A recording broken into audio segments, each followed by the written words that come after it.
Baik, selamat sore semuanya. Eh, saya thank you. Baik, saya akan menyelesaikan materi yang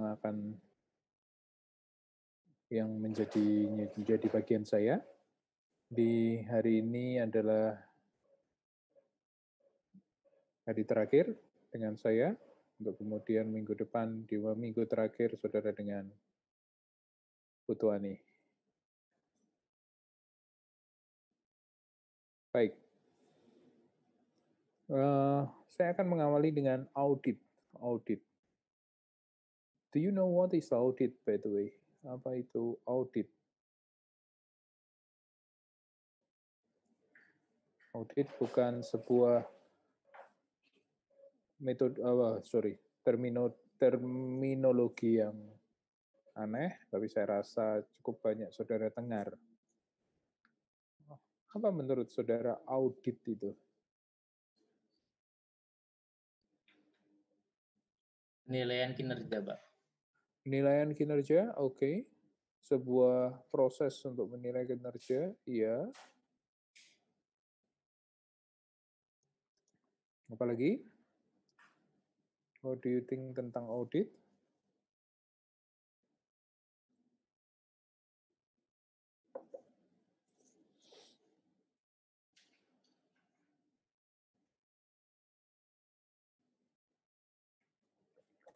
Iwan? Evaluasi atau pemeriksaan? Yes. Pemeriksaan, evaluasi, Janice. Pak, kalau untuk sertifikasi sebuah ISO atau sertifikasi apapun itu termasuk audit apa tidak, Pak? Itu hasil dari audit. Hasil dari audit akan mengerucut kepada beberapa hal. Salah satunya adalah pemberian sertifikat. Tapi audit dulu. Apa itu? Pemeriksaan, evaluasi, penilaian kinerja, pengumpulan dan pemeriksaan terkait informasi untuk menentukan laporan, pengumpulan dan pemeriksaan terkait informasi untuk menentukan laporan. Banyak dipakai tuh istilah itu audit keuangan. Ya, saudara mungkin pernah mendengar itu juga. What is that? Apa itu? Evaluasi, pemeriksaan. Mungkin yang paling mendekati dari pendapat saudara adalah pemeriksaan. Pemeriksaan apa? Pemeriksaan terkait informasi untuk menentukan laporan. Ya, berujung pada laporan, tapi pemeriksaannya terkait informasi, ya. Informasi apa, mungkin macam-macam juga, begitu ya. Jadi audit, mungkin saya share ya.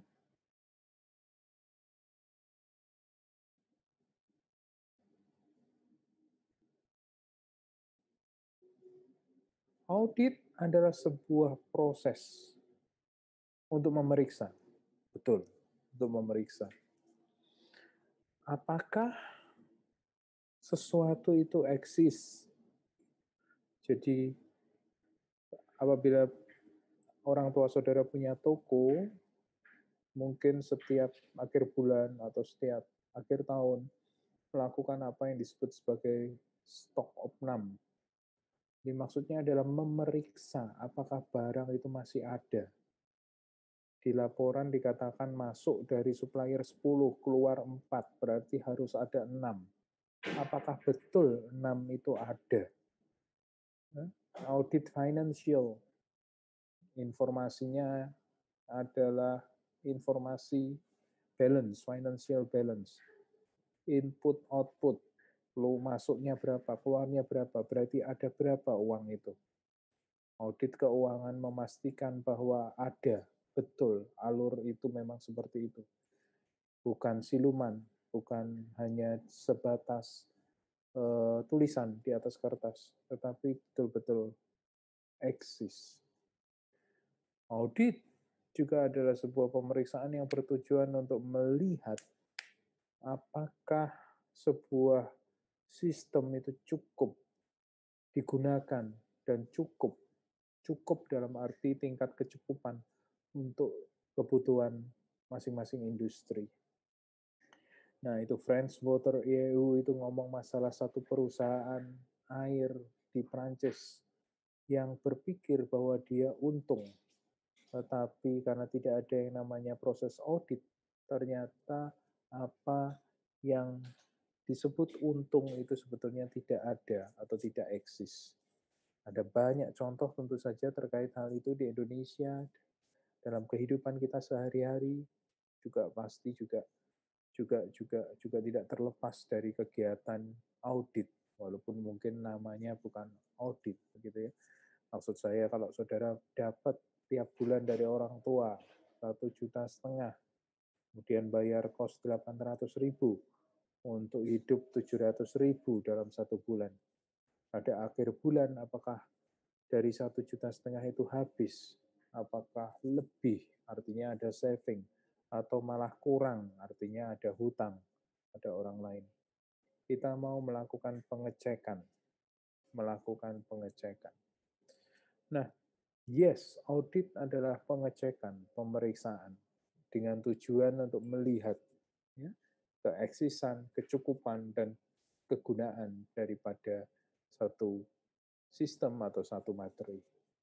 Dikaitkan dengan K3, saudara nanti baca di depan, ini saya memberikan kepada saudara informasi sedikit tentang siklus daripada ini ya, siklus daripada OSAS ISO 18000 adalah satu siklus tentang bagaimana sistem pengelolaan K3 itu dijalankan. Jadi pihak perusahaan dia harus menyamakan komitmennya terlebih dahulu bahwa dia memiliki perhatian, berkomitmen untuk menegakkan aturan dalam upaya penegakan aspek K3 di perusahaannya. Dan dia menetapkan sistem bagaimana cara dia untuk menegakkan aspek K3 di perusahaannya. Dijalankan, dimonitor, ya, dievaluasi. Bagian dari evaluasi itu adalah audit untuk melihat keeksisan, kecukupan, dan tingkat kegunaan daripada sistem manajemen K3 di satu industri. Nah, audit dan inspection, audit dan inspeksi. Audit mengetes keberadaan, kecukupan, tingkat manfaat atau kegunaan daripada sistem pengelolaan K3. Dia meliputi inspeksi secara fisik, interview, ya, dan checking dokumentasi. Jadi bukan hanya checking dokumentasi, tapi dia melihat physical inspection. Kalau saudara menjadi auditor K3, saudara harus cek itu apakah di satu ruangan ada yang namanya APAR, alat pemadam api, begitu ya. Jika tidak ada, oh bahaya, bagaimana kalau terjadi kebakaran, apa yang dia lakukan? Dia tidak punya yang namanya emergency preparedness and response yang menjadi tugas saudara. Jika dia tidak punya itu, padahal dia mengikuti sistem manajemen K3, ya jelas itu adalah sebuah kondisi yang tidak diharapkan. Ya. Nah, physical inspection, interview, dia bisa interview. Interview siapa? Top management, employees, ya. Menanyai mereka tentang bagaimana keterlibatan dia di dalam sistem manajemen K3 di perusahaannya. That's possible. Jadi bukan hanya dokumentasi cek. Mengidentifikasi organizational failure, which are root causes of accident and ill health. Jadi mengidentifikasi kira-kira apa kelemahan dari organisasi atau perusahaan yang bisa jadi menjadi akar permasalahan, menjadi akar penyebab dari munculnya kecelakaan kerja dan kemungkinan terjadinya sakit penyakit maupun bahkan kematian yang terjadi di dalam perusahaan tersebut. So, audit seperti itu. Dia very proaktif itu secara regular, secara periodik itu dijalankan. tidak menunggu ada masalah, tidak menunggu ada kecelakaan untuk kemudian baru dilakukan. No. Ya. Inspeksi mengidentifikasi hazard, hazard that are not controlled to a standard. Jadi, saudara, pada awal ketika kita belajar tentang sistem manajemen K3, we have to identify hazard di dalam satu perusahaan. Apa hazard yang ada di sana? Hazard adalah poin-poin yang beresiko, yang bisa menimbulkan kecelakaan, bisa menimbulkan ancaman terhadap kesehatan pekerja yang ada di dalamnya.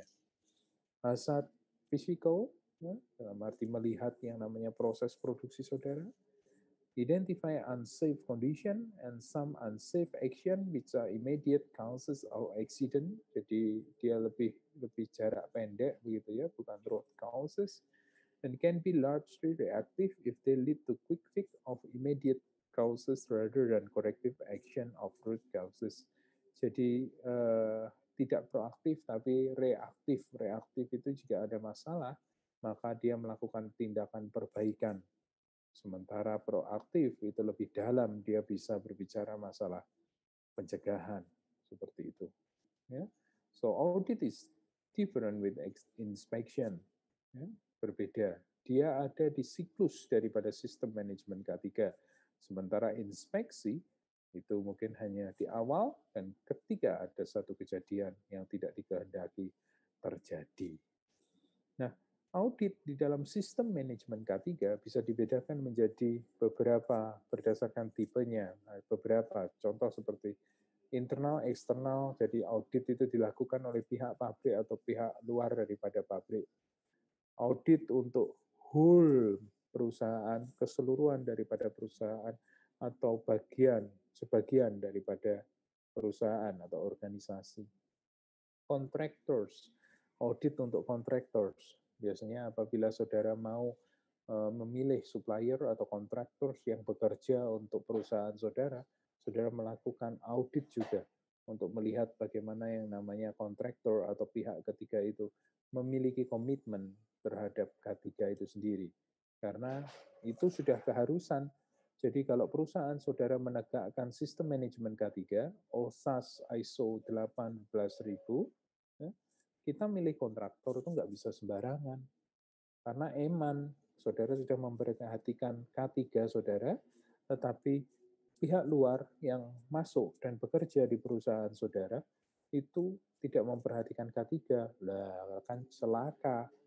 Kejadian jelek yang ada di dalam perusahaan bisa jadi disebabkan oleh kontraktor itu karena dia tidak memperhatikan K3.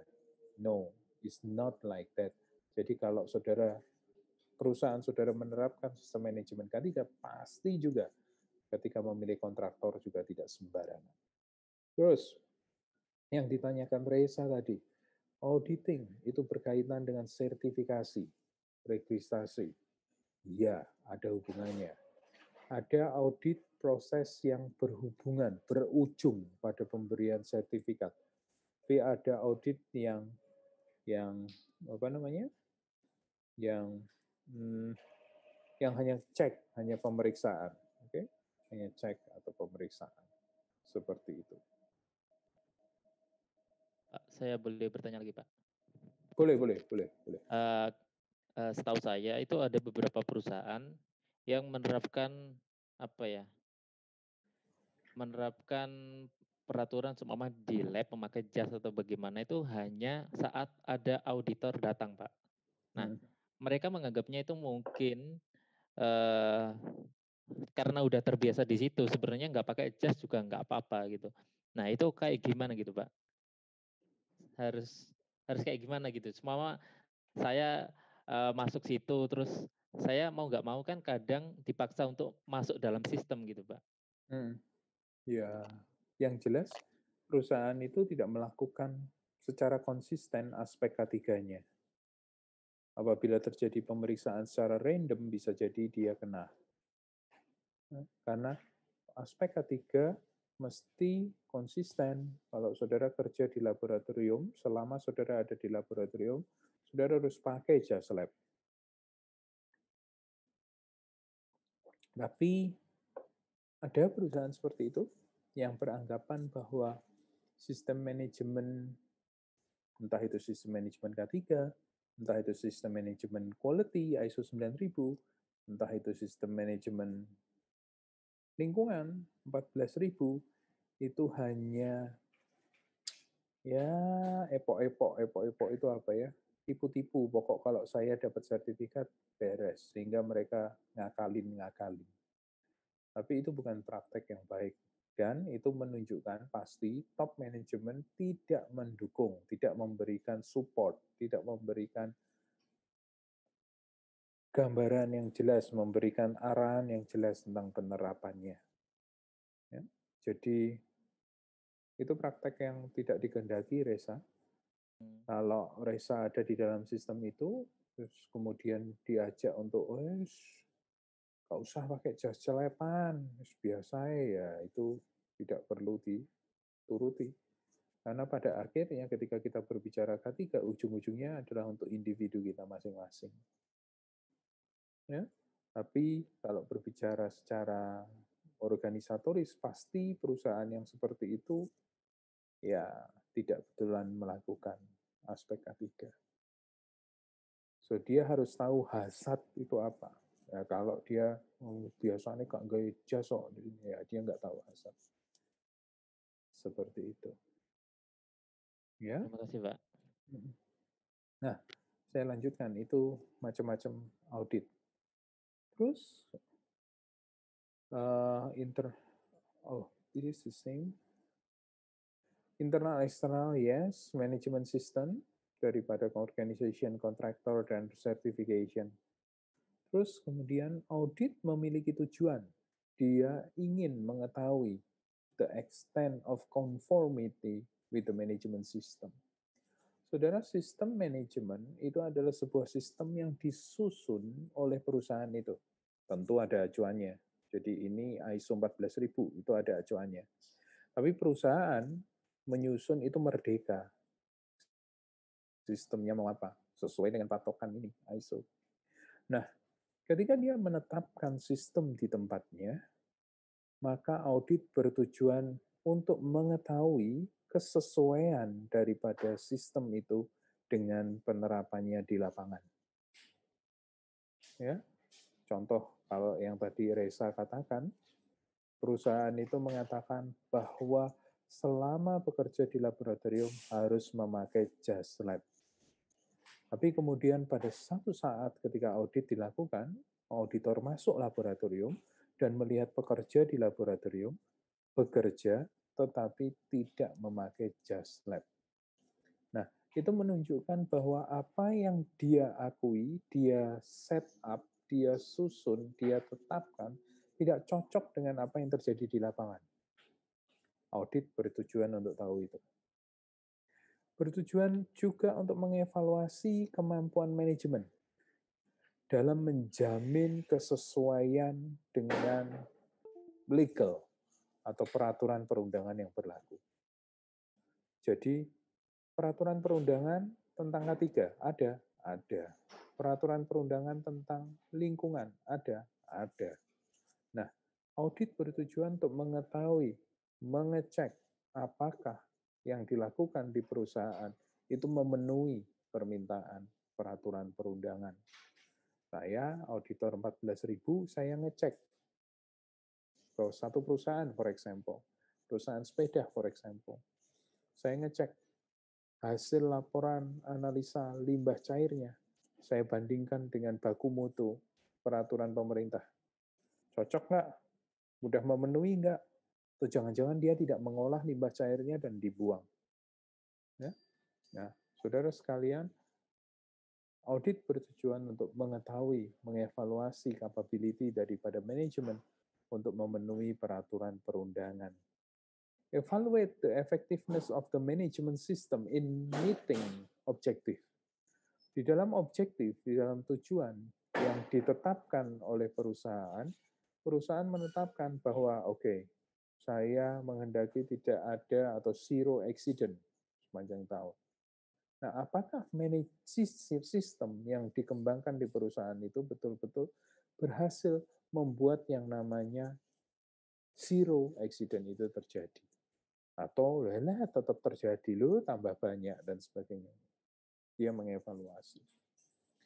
Terus kemudian audit juga tidak melulu, seringkali orang melihat bahwa audit itu mencari-cari kesalahan. But that is not the idea by the way, karena tujuannya adalah itu. Plus yang terakhir, untuk memberikan kepada perusahaan bantuan, assistance, informasi, area-area yang masih berpotensi untuk dikembangkan dalam kaitannya dengan sistem manajemen. Sistem manajemen sekali lagi dalam hal ini K3, tapi bisa juga lingkungan, quality, macam-macam. Sekarang kan ISO-an itu banyak gitu ya.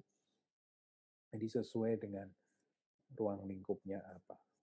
Jadi audit itu bertujuan untuk itu. Oke? Bertujuan untuk keempat hal ini. Nah, pada pelaksanaannya, audit itu bisa whole atau part of an organization. Biasanya apabila organisasi itu terlalu gemuk, maka mereka melakukan part auditing.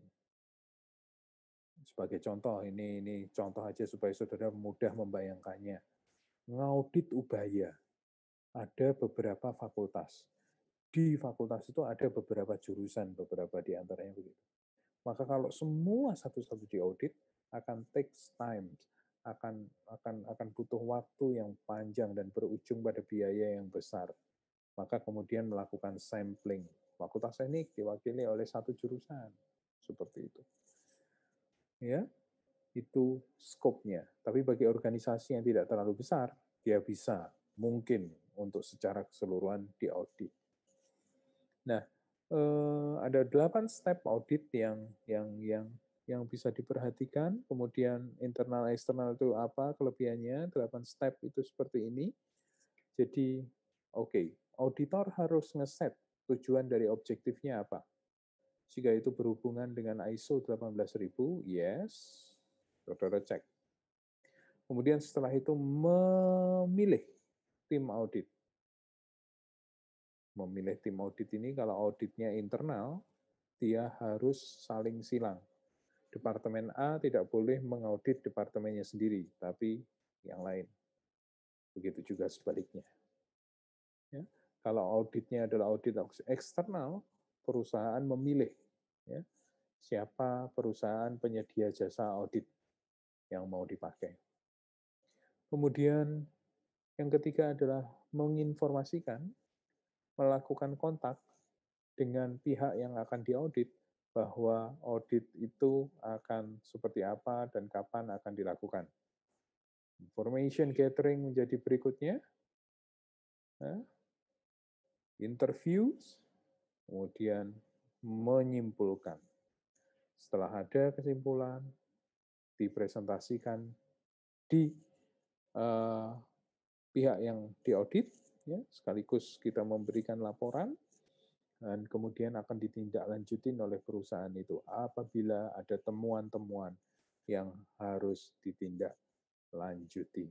Ini adalah 8 steps of audit yang seringkali dilakukan.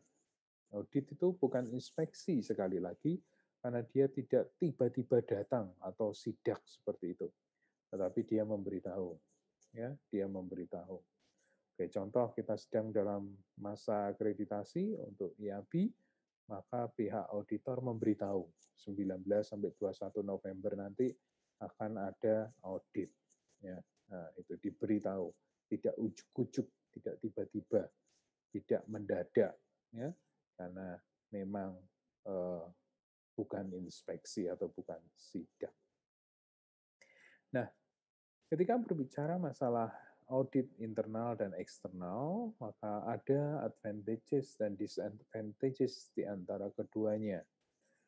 Internal audit, keuntungannya adalah murah. Saudara mungkin tidak perlu mengeluarkan biaya karena sesama karyawan yang melakukannya, hanya departemennya saling silang. Terus kemudian secara pengaturan lebih mudah. Ya, nggak bisa tanggal ini, tanggal itu, dan sebagainya itu bisa dilakukan. Terus tidak menegangkan, karena mungkin tahu, ya karena mungkin satu pabrik, so bisa berjalan dengan lebih rileks, bisa berjalan lebih santai. Tetapi tentu juga memiliki kelemahan. Jadi seringkali dipengaruhi oleh relationship, mungkin saling tahu, atau main mata. Wis kowe gak usah aneh-aneh ambek departemenku, aku ya gak akan aneh-aneh ambek departemenmu, seperti itu. Not taken seriously. Ya, ya wis ngecek-ngecek, tapi ngecek-ngeceknya ya wis ngono-ngono kok, ndak serius gitu ya.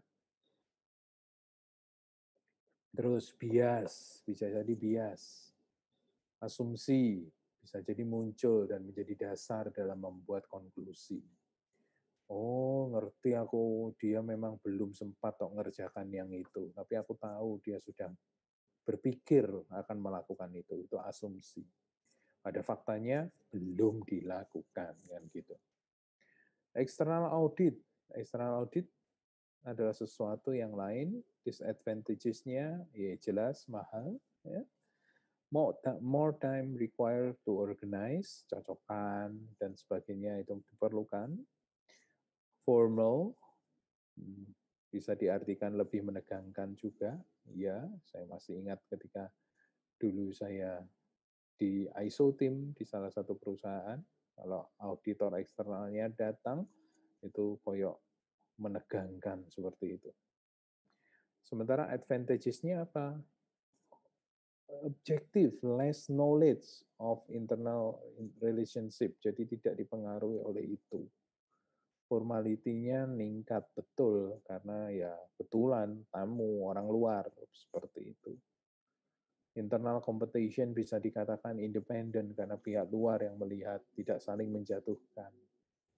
And assumption are less likely, atau bisa dikatakan asumsi itu mestinya tidak terjadi karena orangnya dari luar, straightforward, dan mengacu pada fakta-fakta saja, bukan pada asumsi-asumsi. Nah, kalau saudara lihat, audit itu berujung kepada pencapaian satu sertifikat apabila kita mengaitkannya dengan sistem manajemen yang terstandarisasi. Satu perusahaan akan mendapatkan ISO 9000, akan mendapatkan ISO 14000, akan mendapatkan ISO 18000. Kalau dia sudah melalui proses audit, tidak ujuk-ujuk, tidak tiba-tiba dia mendapatkan itu yang namanya sertifikat. Tapi after atau setelah dia mengalami yang namanya proses pemeriksaan. Nah, apa yang diperiksa? Sekali lagi sistem manajemennya. Sistem manajemen K3. So before dia melakukan yang namanya meminta pihak auditor eksternal datang ke dia, ya dia harus mempersiapkan diri elemen-elemen sistem manajemen K3 yang disyaratkan untuk memenuhi ISO 18000. Ya, itu audit menuju ke sana. Nah, apakah kalau internal audit atau audit yang dilakukan secara internal tidak bisa berujung pada sertifikasi? Ya, nggak bisa. Bagaimana mungkin kamu nilai-nilai sendiri, kamu kasih sendiri, sertifikat untuk diri sendiri, itu tidak bisa. Jadi, sertifikat hanya diberikan oleh pihak auditor yang berlisensi dari eksternal. Ya, seperti itu. Terus kemudian, loh, seandainya Pak, kalau kita melakukan sistem manajemen K3, terus kemudian sudah diaudit, baik, tersertifikasi, apakah sertifikatnya itu mungkin gugur atau mungkin ditarik kembali? Mungkin, karena proses audit itu dilakukan secara periodik, tidak sekali untuk selamanya. Nah, itu tadi di kasusnya yang tadi Reza katakan. Apabila, pertama bagus semua pada waktu audit, yang namanya pekerja di lab, ayo semua pakai jas semua, pakai jas semua. Ya. Auditor datang, kelihatan dan sebagainya. Bahwa pakai jas, cocok ya pakai jas, sudah sesuai, kasih sertifikat. Tapi kemudian tidak dijalankan itu kebijakan memakai jas di lab. Dan 6 bulan kemudian audit dilakukan kembali. Dan terjadi kejadian di mana kemudian salah satu karyawan karena sebetulnya kondisi nyatanya yang tidak pakai, jadi dia lupa untuk pakai. Ya, bisa jadi karena itu sertifikat yang sudah diraih itu digagalkan. Ya, itu mungkin, itu bisa jadi. Itu audit eksternal. Audit internal biasanya tujuannya lebih ke arah preparatory, mengetahui tingkat kesiapan kita itu seperti apa, sebelum kemudian kita mengundang pihak eksternal untuk mengaudit kita. Ya, itu tentang audit. Dan audit menjadi feedback bagi top management ini tadi. Apa toh kamu sing kurang, kamu ternyata belum semuanya loh. Seperti itu, padahal kamu sudah set, kamu mau semuanya. Oh, area itu loh yang masih bisa diimprove. Nah, bisa jadi seperti itu juga. Audit memberikan kepada top manajemen informasi-informasi untuk pengembangan diri dalam skop K3. Nah, informasi tentang elemen-elemen daripada AUSAS 18.000 atau ISO 18.000 untuk K3, so you can check by yourself di bagian atas. Terkait itu. Ini dia. Ini adalah siklus daripada sistem manajemen K3 berdasarkan siklus PDCA, Plan, Do, Check, Act. Ya, ini elemen-elemennya. Nah, ini loh, bahwa sistem manajemen, baik itu K3, lingkungan, maupun quality, itu konsepnya atau dasarnya itu adalah continual improvement atau perbaikan yang berkelanjutan. Jadi maunya terus ada, secara berkelanjutan perbaikan itu dilakukan. Bukan sekali perjalanan selesai dapat sertifikat beres, lupakan semuanya. Tidak. Pihak auditor akan mengaudit berdasarkan siklus ini. Akan mengaudit. Dia biasanya di sini, checking and corrective action. Makanya, jika dia secara periodik, pada audit selanjutnya, dia akan tanya, yang kemarin salah, yang kemarin kurang, apa sudah diperbaiki? Nah, kalau belum, ya bahaya. Kalau sudah, itu menjadi bagian daripada continual improvement. Ya, so you check, plan, do, check, act, bagaimana itu diturunkan, bagaimana itu menjadi komponen-komponen yang harus ada, disiapkan oleh perusahaan sebelum mengundang auditor untuk sertifikasi. Oke, ya, itu audit. Terus, bagian yang satunya yang saya ingin bagikan kepada saudara adalah accident investigation. Accident investigation. Nah, ini biasanya kalau di dalam sistem manajemen K3 dia ada di check. Plan, do, check, act. Plan merencanakan, do melakukan perencanaan itu. Ya. Check untuk melihat apakah yang direncanakan dengan yang dijalankan sama, konsisten. Apakah ada sesuatu yang menyimpang? Jika ada, itu menjadi feedback bagi act atau review oleh top management. Kemudian balik lagi siklusnya. Seperti itu terus. Okay. Nah, accident investigasi adalah satu kegiatan lain yang dilakukan juga di satu perusahaan. Harus dilakukan, khususnya apabila di perusahaan itu terjadi yang namanya accident. Ya, tidak dibiarkan ketika accident itu terjadi. So when we are talking about accident, maka accident itu apa toh? Menurut saudara accident itu apa?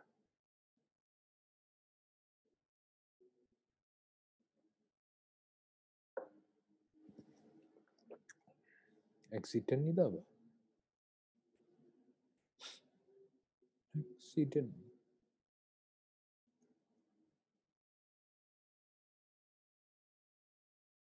Ada yang tahu?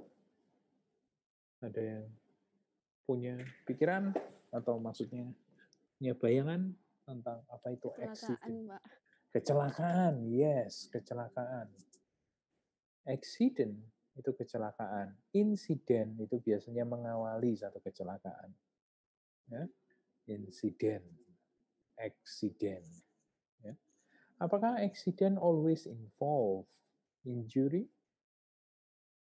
Apakah satu kecelakaan selalu menyebabkan cedera? Tidak selalu, Pak. Ya? Tidak selalu. Tidak selalu. Ya? Apakah injury selalu menjadi bagian daripada kecelakaan?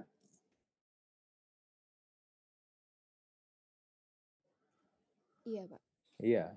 Ya. Jadi ketika kita ngomong kita cedera, pasti ada sesuatu yang salah yang terjadi. Saudara kesleo cedera karena saudara ketika melompat jatuhnya tidak pas. Something wrong. Gitu ya. Kardus, tumpuan kardus roboh gitu ya, menyebabkan hancurnya atau pecahnya kaleng-kaleng di dalamnya. Itu karena kecelakaan. Ya. Injury karena robohnya karena nyusunnya tidak baik. Nah, kita mesti tahu what is an accident. Ya. Apa itu kecelakaan? Secara definisi sederhana, kita bisa ngomong bahwa kecelakaan itu adalah sebuah kondisi ketika apa yang seharusnya begini tidak berjalan sebagaimana mestinya. Sehingga menyebabkan sebuah kondisi yang tidak dikehendaki. Accident, of course, bukan sesuatu yang masuk dalam perencanaan. Nobody, atau tak seorang pun di antara kita yang merencanakan untuk jatuh, untuk merencanakan untuk geblak, begitu ya, atau untuk apa, ya, semacam-macam. Semua accident itu kita tentu tidak merencanakannya. Itu bukan sesuatu yang normal. Accident bisa berujung atau menghasilkan personal injury, cedera, maupun damage property atau secara material mengalami kerugian karena ada properti yang rusak. Itu accident. Accident seperti ini, Pak, ada kaitannya dengan emergency condition? Ya, kaitannya erat sekali ya, dengan emergency. Emergency is a accident in some extent, seperti kebakaran ini, dan dia menghasilkan property damage, personal injury, kalau ada orang-orang yang terperangkap atau kena api atau kejatuhan, kerobohan, dan sebagainya, dan sebagainya. Accident biasanya disebabkan oleh people karena tidak disiplin, tidak melakukan sesuatu sesuai SOP, dan berakibat pada itu. Sebentar. Tidak berakibat pada kondisi yang aman. Kalau sudah kecelakaan lalu lintas, biasanya karena menggak-menggok, tidak memperhatikan rambu, ya, seperti itu. People, equipment, mungkin sudah memperhatikan rambu, tapi terjadi yang namanya kesalahan setting di traffic light, ya, sehingga belum waktunya hijau jalan, sementara yang lain masih hijau, tabrakan. Ya. Supplies atau material yang mungkin,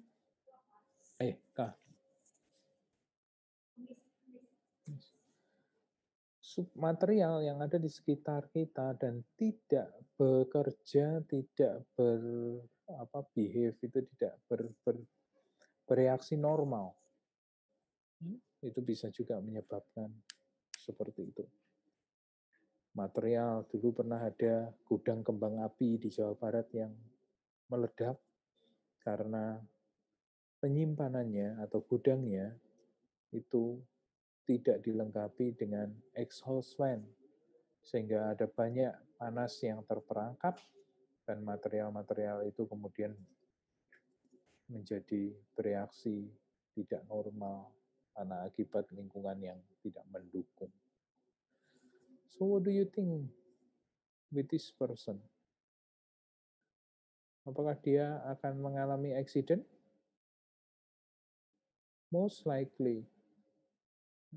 Ini mungkin sama juga tadi seperti yang dikatakan Reza, males pakai Google, males pakai Math atau jas anti api dan sebagainya. Padahal dia sedang melakukan pengelasan. Bisa jadi bajunya terbakar kena percikan itu, bisa jadi matanya kelilipan api, dan sebagainya, dan sebagainya.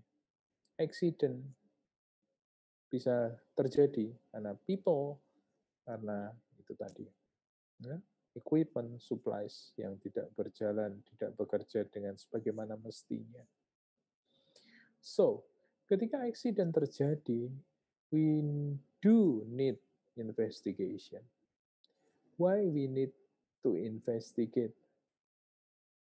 Kita perlu melakukan investigasi untuk mencegah terjadinya cedera. Investigation should not be witch hunt atau perburuan terhadap yang jelek atau biang keroknya siapa. Jika memang hasil daripada investigasi itu menunjukkan perlunya disiplin, that's okay. But that is not the main purpose. Jadi kalau seperti ini, kemudian terjadi kecelakaan, orang ini kebakaran tubuhnya menjadi manusia api begitu, investigasi dilakukan. Kenapa ya? Ya, karena tidak disiplin dalam menggunakan APD ketika bekerja dengan area hazard. Ya, itu yang menjadi hasilnya. Terus orang ini dablek, ya sudah, dia didisiplin. Tapi that is not the main purpose. Yang dipikirkan adalah, loh kok bisa? Kenapa? Apakah kurang sosialisasi? Apakah belum ada training? Nah, itu yang lebih dikedepankan. Investigasi. Ketika kita berbicara investigasi, include non-injury accident incident, proactive, preventive. Investigasi only injure. Jadi kalau non-injury accident, jadi masih insiden. Insiden itu sesuatu yang bisa jadi akan membesar menjadi accident. Maka itu kita ngomong proaktif, preventif. Tetapi apabila investigasi kita hanya ketika sudah terjadi kecelakaan dan terjadi cedera, maka itu sifatnya reaktif. Injury pyramid bisa seperti ini apabila kita cedera, no injury accident, or actually a very light accident, first aid, recordable, serious recordable, dan fatality ini berbicara sampai kepada level kematian. Nah, ketika kita melakukan investigasi, kita perlu melakukan perencanaan. Yang pertama, saudara harus menetapkan parameter-parameternya. Yang kedua, please be aware jika ada persyaratan atau peraturan yang lain yang harus diikuti. Prosedur tentang investigasi perlu ditetapkan sehingga orang melakukannya itu seragam caranya, standardized. Ya.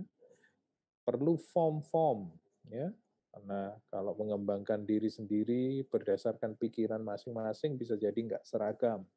Tapi ketika kita punya yang namanya pemahaman yang sama, diwujudkan dalam bentuk form atau lembaran-lembaran yang standar, yang nantinya mungkin isian, pertanyaan, ya, tidak, dan sebagainya, maka itu lebih standardized. Train employees juga perlu dilakukan, ya tentu saja supaya para pekerja ketika melakukan investigasi juga tahu bagaimana caranya. Nah, first report of injury sent to worker compensation company is neither an accident report nor an investigation. Jadi, the first report of injury sent to worker compensation company itu bukan accident report maupun investigasi. Jadi dia bukan harapannya hanya sekedar untuk kompensasi, bukan. Ya nanti arahnya ke sana, biasanya ada yang namanya penggantian apabila perusahaan saudara di cover asuransi dan sebagainya. But that is not the first thing we have to do atau yang kita seharusnya lakukan. Nah, mari kita lihat ketika kita berbicara report daripada insiden, apa-apa aja yang harus kita masukkan di dalam report itu. Sifat daripada report harus ASAP atau as soon as possible. Start with supervisor report based on information provided by employee. Jadi kita harus melibatkan employee atau orang yang terlibat ketika kecelakaan itu terjadi. Jadi bisa berbicara kesaksian atau informasi daripada employee itu. Dia melihat apa, dia mengalami apa, itu hasil interview. Investigate based on potential for injury. The greater the potential, semakin lengkaplah investigasi. Jadi ini berbicara masalah investigasi yang sifatnya preventif. Bisa dilakukan pada area yang berpotensi menghasilkan injury. Ini ada kaitannya dengan hazard analysis. Ya. The greater the potential, kemungkinan terjadinya besar, maka perlu dilakukan yang namanya investigasi secara lebih menyeluruh. Ini adalah contoh gitu ya, kalau saudara lihat ini, jadi ini mungkin scaffolding yang didirikan di sana dan dialasi. Nah, alasnya ternyata atau tumpuan daripada kaki scaffolding itu tidak tepat berada pada dasar atau pijakan yang diharapkan. Nah, ini contoh-contoh bagaimana kita melakukan investigasi. Mungkin belum terjadi injured, tapi kita melakukannya. Nah, ini ada orang yang mau bunuh diri, gitu ya. Juga bisa kita melakukan investigasi. Why? Dia belum wafat ya, tapi masih uji coba bunuh diri. Mungkin dia kembali ke kamarnya karena dia takut loncat begitu maybe. Tapi investigasi tetap perlu dilakukan. Kenapa itu bisa terjadi? Mungkin investigasi tidak hanya berbicara masalah personal problem this person, tapi dia kok bisa mencolot, berarti kamar hotel ini kurang pagar, kurang tinggi pagarnya, dan sebagainya. Bisa seperti itu. Investigasi harus dilakukan secara metodis atau ada metodenya, bukan asal-asalan. Informasi harus dikumpulkan dan sebanyak mungkin, ya, dan skip atau hilangkan informasi-informasi yang tidak relevan, tidak ada hubungannya dengan kejadian. Tidak boleh ada di sana. So be precise. Beware of preconceived conclusion. Jadi hati-hati dengan konklusi yang prematur. Ya. Hati-hati dengan jumping the gun, gitu kan. Langsung meloncat dengan menawarkan solusi sebelum kita tahu akar permasalahannya apa. Hati-hati asumsi, konklusi prematur, tidak usah sok ya mestinya kudu ngono, mesti gini, ndak ya. Karena investigasi adalah mengumpulkan informasi sebanyak-banyaknya. Ketika kita melakukan investigasi, you have to ask question. Ya, dan itu tadi, metodis, ada metodenya. Saudara tanya why. Terus kemudian tanya siapa yang di sana, apa yang terjadi, ya, why lagi, dan sebagainya. Sekali lagi untuk mengetahui root cause atau akar penyebab daripada kejadian yang terjadi. Saudara bisa menggunakan beberapa cara, ya. Root cause analysis bisa jadi insiden disebabkan karena adanya lepasan dari energi atau hazardous material yang tidak terencana, karena sebuah tindakan yang tidak aman, ya, kondisi yang tidak aman. Ternyata setelah dicek, manajemen safety policy-nya memang belum ada, ya, maka dialah basic cause-nya atau root cause-nya. Ketika kita melakukan investigasi, kita tidak boleh berhenti pada direct atau indirect cause saja, tapi harus sampai kepada basic-nya, basic cause, akar permasalahannya. Karena apabila kita gagal menemukan akar permasalahannya, maka kita akan gagal pula menetapkan solusi bagi kejadian itu atau tindakan perbaikan bagi kejadian itu.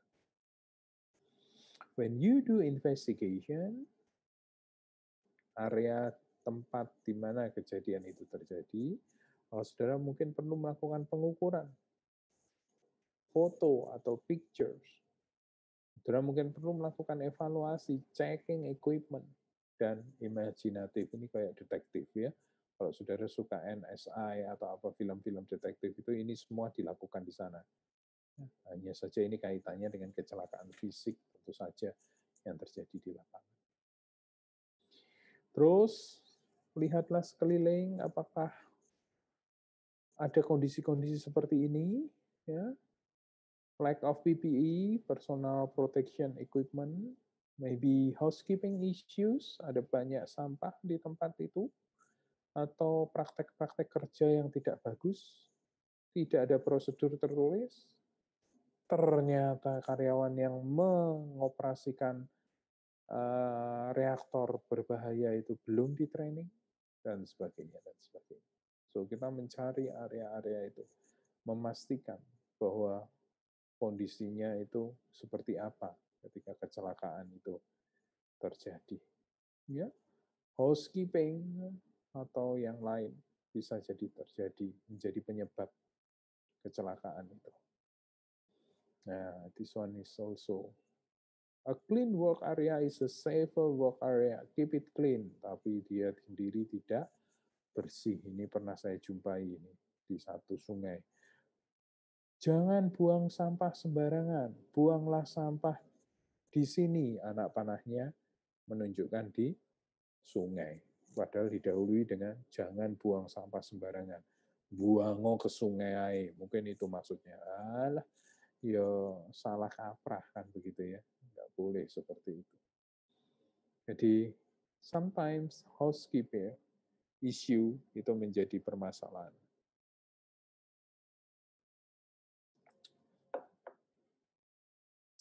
Ketika kita melakukan investigasi, saudara mesti juga fokus pada 4P, people, position, parts, and paper.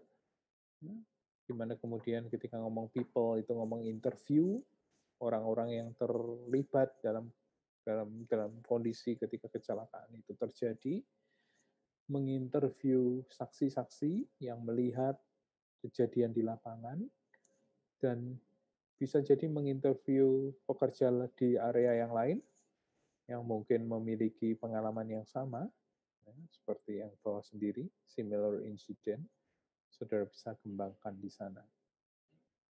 Ketika kita melakukan interview, kita harus menjelaskan kenapa kita perlu melakukan investigasi. Tapi saudara harus tahu yang tadi itu purpose-nya bukan mencari kambing hitam, tetapi untuk accident prevention, supaya kejadian yang sama tidak terjadi lagi pada masa yang akan datang. Karena kalau tidak dijelaskan, orang cenderung untuk takut ngomong karena dia takut terlibat mungkin, dan sebagainya. Buat kondisi santai, mudah dipahami, ya. Biarkan orang berbicara free, jangan saudara kemudian istilah mencegah dia ngomong, malah tidak ada informasi nanti yang keluar. Terus kalau saudara perlu membuat catatan-catatan, lakukan itu without distracting, tanpa suspicious atau menimbulkan kecurigaan. Ya, easy, santai, seperti itu.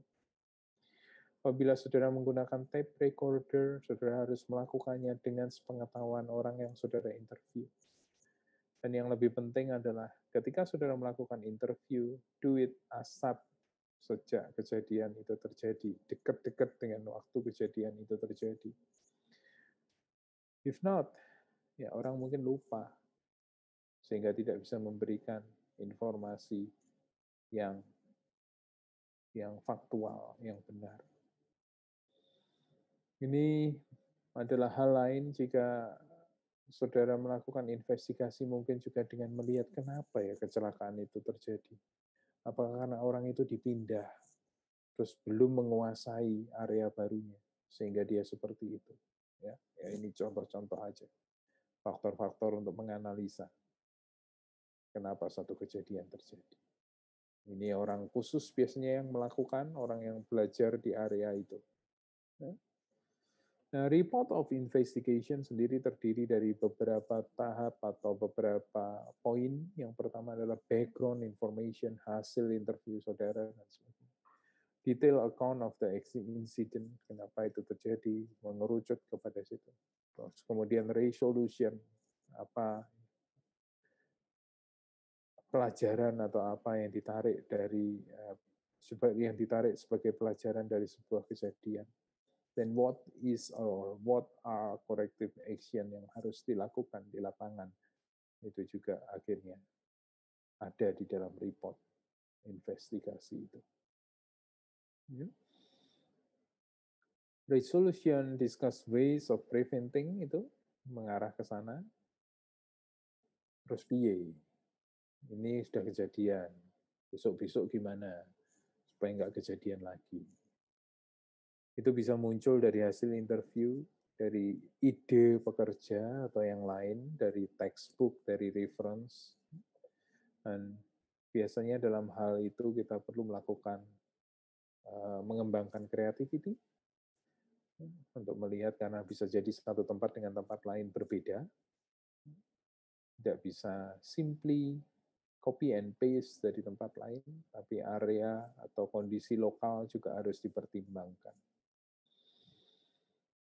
Dan make recommendation. Karena recommendation itulah yang akan ke sini.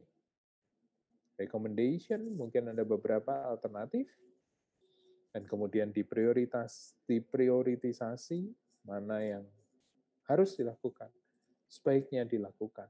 Ya, seperti itu, ada tingkatan-tingkatannya. Dan once you decide already the corrective action yang akan dijalankan, you need to inform, to train employees atau semua pekerja yang terlibat di sana, di area kecelakaan. Corrective action harus dilakukan setiap kali accident terjadi. Tapi corrective action ini betul-betul harus menjawab kejadian tersebut, sehingga tujuannya itu tadi, mencegah terjadinya kejadian serupa terjadi. Nah, itulah pentingnya investigasi. Karena tanpa investigasi, corrective action-nya bisa kemana-mana dan tidak tepat sasaran.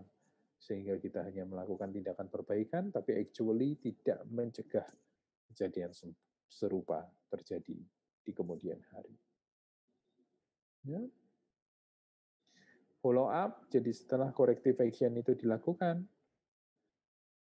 kita perlu melakukan yang namanya checking, pemeriksaan, apakah corrective action atau solution baru untuk kejadian yang itu tadi sudah digunakan, atau efektif, iya Pak, gini efektif sungguhan, bagus ini.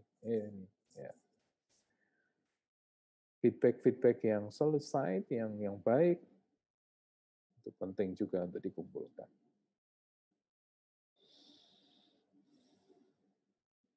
Yes, this one is bagus untuk dilakukan di satu perusahaan. Jadi saudara bisa membuat yang namanya analisa tren. Kenapa ya kecelakaan itu kok terjadi setiap bulan ini, pada akhir tahun, ada ini, dan jelang makan siang, dan sebagainya. Dari sana juga akan membantu pengembangan ke arah yang lebih baik. Kenapa ya itu kejadiannya hanya di area facility yang ini, pada jam ini, pada departemen ini, ya, seperti itu. Itu bisa dilakukan. Ya, ini salah satu tools untuk kita memantau kondisi perusahaan terkait accident. Accident investigasi harus dilakukan, dan itu menjadi salah satu syarat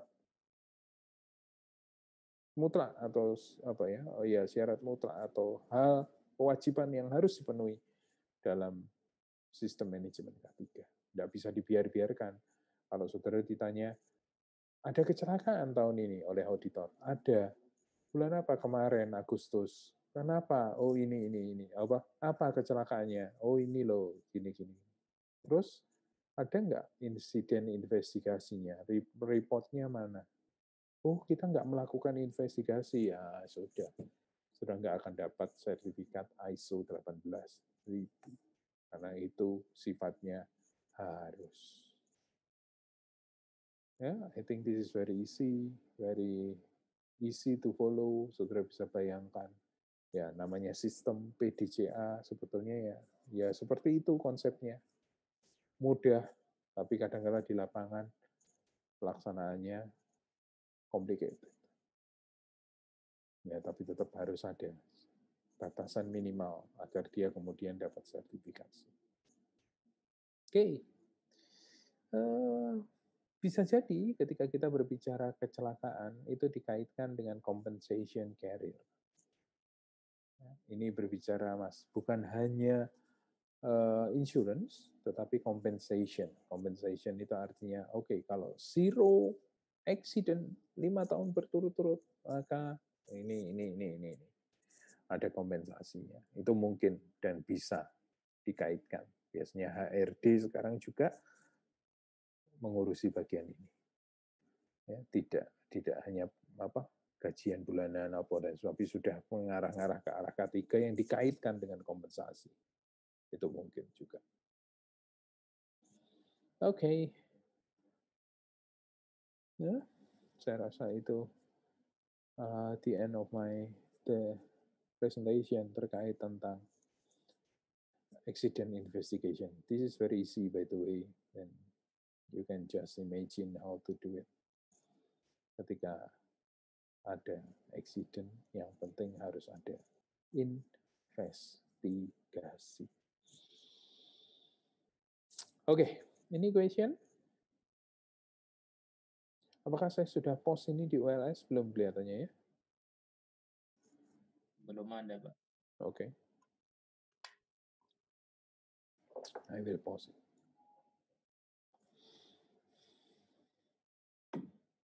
Apakah ada pertanyaan dari saudara?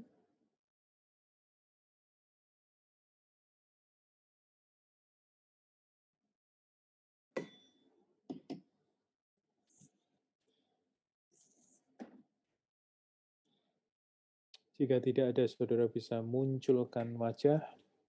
Saya absen. And we finish for today.